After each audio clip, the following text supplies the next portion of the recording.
Lucie a vécu seule les dernières années de sa vie, mais sinon elle a toujours vécu avec sa grande sœur, Vasti. Vasti qui avait 7 ans de plus qu'elle. Et donc elle était très attachée à sa sœur Vasti.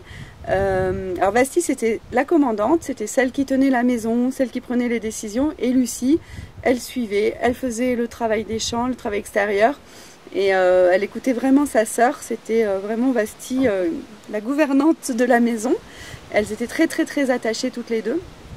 Et sans doute si Lucie ne s'est pas mariée, c'est peut-être aussi parce qu'elle voulait rester avec sa sœur et ne pas la laisser seule.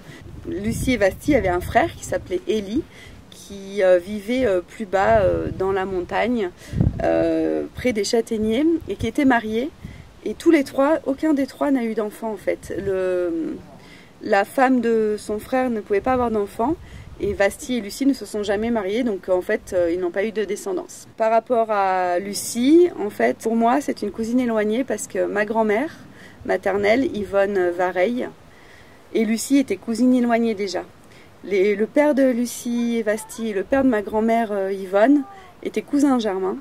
Ça fait que pour moi c'est vraiment loin, mais je venais toute petite, depuis que j'ai appris à marcher, je venais ici avec ma famille en vacances les étés. Donc on était très éloignés au niveau de l'arbre généalogique, mais on était très proches parce qu'on passait nos étés ici en famille en fait, et que Lucie et Vasti nous aimaient beaucoup, elles aimaient beaucoup mes parents, mes grands-parents, voilà, donc on était très proches.